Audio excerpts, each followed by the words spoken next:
Chapter 27, Section 2. European nations wanted to control more of life of their conquered peoples. As a result, each colonized region operated under one of these forms. 1. A colony, which was governed by a foreign power. 2. A protectorate, allowed its own government but was under the control of a foreign power. 3. The sphere of influence, claimed as the exclusive investment or trading realm of a foreign power. Or 4. Economic imperialism, controlled by private businesses rather than by a foreign government.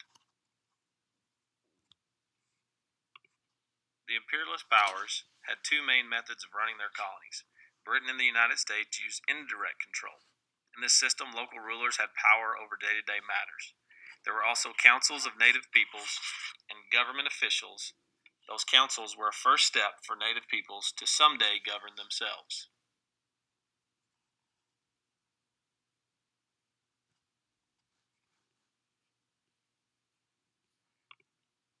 Britain tried to rule Nigeria through indirect control. Because the area was huge and peopled by many different groups, it was difficult for the British to rule directly. They let local chiefs maintain order over their areas and collect taxes. The system did not always work. Chiefs had ruled before in the southeast and southwest of Nigeria. The chiefs resented having their power limited. France and other European nations used the other methods, direct control, feeling that native people could not handle the complex business of running a country. The European power governed. The French also had a policy of assimilation. All institutions were patterned after their counterparts in France. They hoped that the native peoples would learn and adopt French ways. Some Africans tried to resist imperialism.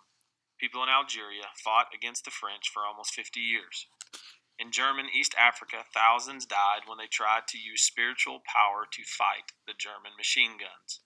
Only in Ethiopia did resistance succeed. There, an emperor cleverly played one European country against another. In 1896, he used European weapons to defeat an invading Italian army. With this victory, Ethiopia managed to stay independent.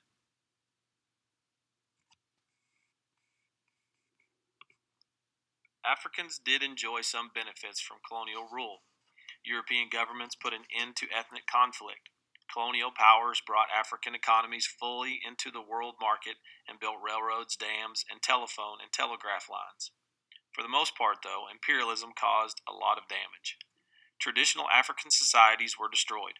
People were forced out of their homes and made to work under horrible conditions.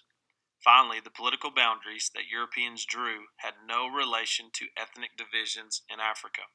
These boundaries created problems many decades later when the colonies became independent nations.